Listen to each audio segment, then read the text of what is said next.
그리고 통제사회니까 그냥 우리 견디겠다. 무질서한 경제적 분리 디커플링이 이제 진행이 되는 거죠.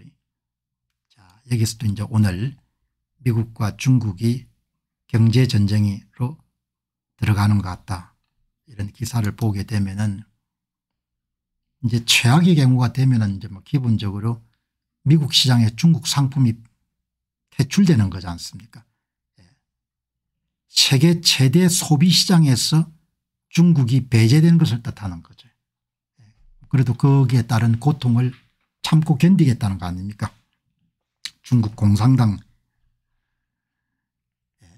여기 이제 미국 국채만 관리하면 장기전으로 갈 것 같습니다. 뭐 지금은 이제 다시 뒤로 갈 수 있는 가능성은 없는 것 같습니다. 도이치뱅크의 이코노미스트들은 목요일 고객들에게 보낸 메모에서 세계는 세계 최대 두 경제 대국 간의 무질서한 경제적 분리를 향해 나아가고 있다고 말했다. 디카플링. 그죠? 최악의 경우에는 미국 시장의 접근 가능성을 다 배제하는 거죠. 트럼프 구상은 원하지 않지만 타협이 되지 않는다면 중국산은 미국 시장에서 완전히 배제할 수도 있다. 이런 카드를 갖고 있는 것 같아요. 뭐 소망하진 않지만 이렇게 가서 안 되지만 뭐 영 안 되면 협상이 안 되면은 그냥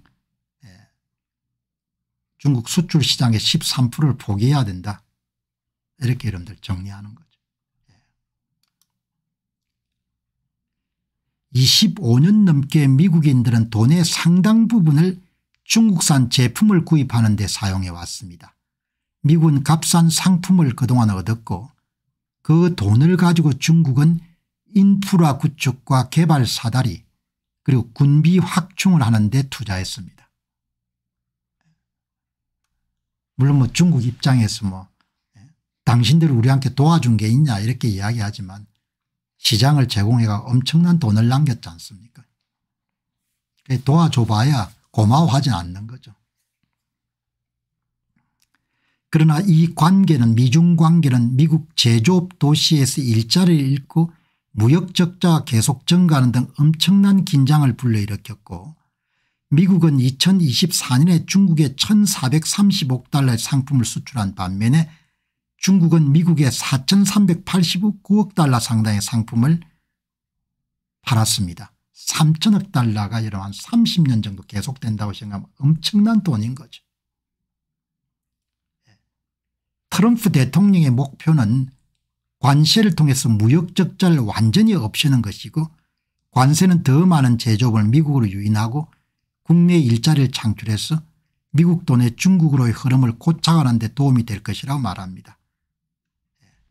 트럼프 대통령의 목표라는 것은 관세가 무역 적자를 완전히 없앨 수는 없겠지만 미국 내 생산 기지가 활성화되는 데 크게 기여할 것이고 현재 1조 상당의 무역 수지 적자를 완화하는 데 크게 도움이 되지 않겠느냐 그렇게 판단한 겁니다.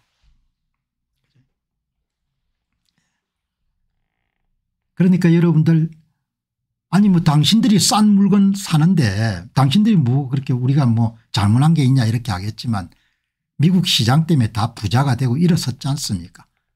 일본이 그랬고 한국이 그랬고 대만이 그랬고 홍콩이 그랬고 베트남이 그랬고 중국이 그랬고 제가 갖고 있는 시각은 그렇습니다. 미국이 기축통화를 가지고 관대한 시장 접근 가능성을 보장했기 때문에 다른 나라들이 다 수백억 수천억 정도의 흑자를 남긴 거지 않습니까? 그런데 뭐 별로 덕 본 거 없다 이렇게 시진핑이 이야기하지 않습니까? 우리가 덕 본 거 없다. 그러니까 싸가지가 없는 거죠. 그래서 참 악화될 것 같다고 보는 겁니다. 캐피탈 에코노믹스의 경제학자들은 향후 몇 년 동안 대미 수출이 절반 이상 감소할 수 있다는 계산을 내놓았고 소시에테 제네랄의 분석가들은 중국의 대미 수출이 대부분 사라질 것이다. 현재 미중 무역 경로의 일일 컨테이너 예약은 작년 3월 말에 비해서 4분의 1 정도로 감소했다.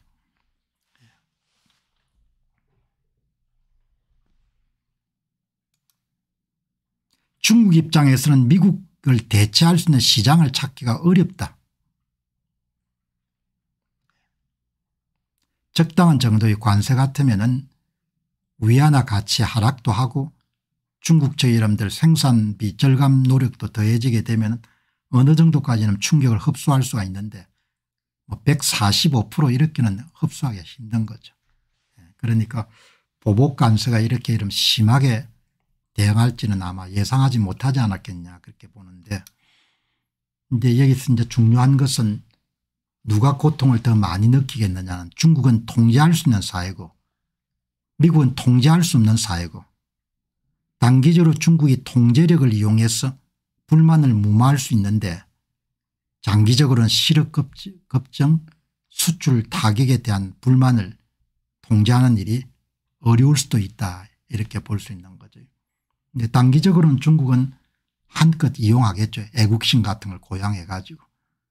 중국 사람들도 가끔 보면 뭐 애국심 때문에 정신 못 차리는 경우가 많지 않습니까? 중국의 구조적 강점은 전체 수출 한 15% 정도네요. 그럼 국내 총생산의 2에서 3% 정도 되니까 대미 수출이 결정적으로 타격을 미치지는 않을 것 같아요. 중국은 공산당 주도의 중앙 집권 체제로 위기 상황의 정치적 결집력과 정책 집행력이 뛰어납니다. 웬만한 것 참아낼 수가 있는 거죠. 중국의 구조적 강점이. 미국은 언론이 활성화되어 있지 않습니까? 미국은 언론 자유와 여론에 민감한 정치 시스템이고, 관세를 부과해가 수입 소비재 가격이 상승되게 되면 언론들이 막 떠들지 않습니까? 나라가 큰일 났다고. 그럼 정치적 부담으로 이어지겠죠. 그리고 트럼프 대통령하고 대부분 미국의 주류 언론들이 사이가 안 좋지 않습니까?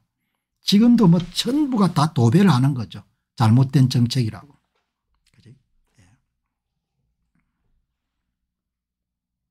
특히 월마트에서 파는 중국산 저가 소비재는 서민 가게 필수적이므로 영향이 크기 때문에, 그리고 이제 2026년도에 중간선거가 있고, 그러니까 개방사회하고 폐쇄사회가 언론이 있기 때문에 개방사회가 좀 불리하죠. 매일 이런 부정적인 이야기만 떠드니까 지금 뭐 미국의 주류 언론들은 방송사들 보면 뭐 전부가 다 욕하는 이야기지 않습니까? 작은 사례를 가지고. 단풍가을님 고맙습니다. 이준식님 고맙습니다. 그러나 중국이 마냥 유리한 것은 아닌 게 뭐 이제 청년 실업률도 높고 부동산 위기도 있고 소비 심리도 있고, 그다음 뭐 이제 당장 대미 수출이 막히게 되면 제조업의 이런 가동률도 떨어지게 되고, 그렇게 되면은 그다음 이제 가장 중국이 뼈아픈 것은 기업을 떠나게 만드는 거지 않습니까? 미국 정부가 기업 나가라 이런 이야기는 절대 안 하죠. 그런데 기업이 나가지 않습니까? 전략적 디커플링, 이 정도에서 미국이 한번 구조조정을 해야 될 것 같아요. 소비재도 대미 의존 대중 의존도를 줄여야 되는 겁니다. 누구 말대로 전략적 디커플링, 중국하고 거리를 좀 둬야 되는 거죠. 그동안 역대 대통령들이 하지 못한 일을 트럼프 대통령이 하는 겁니다. 고통 없는 일은 귀한 일이 어디 있습니까? 외국 기업의 탈중국 움직임, 이게 뼈아픈 겁니다. 벌써 애플부터 나가지 않습니까? 그죠? 외국 기업의 탈중국 이게 가장 뼈아픈 부분일 겁니다.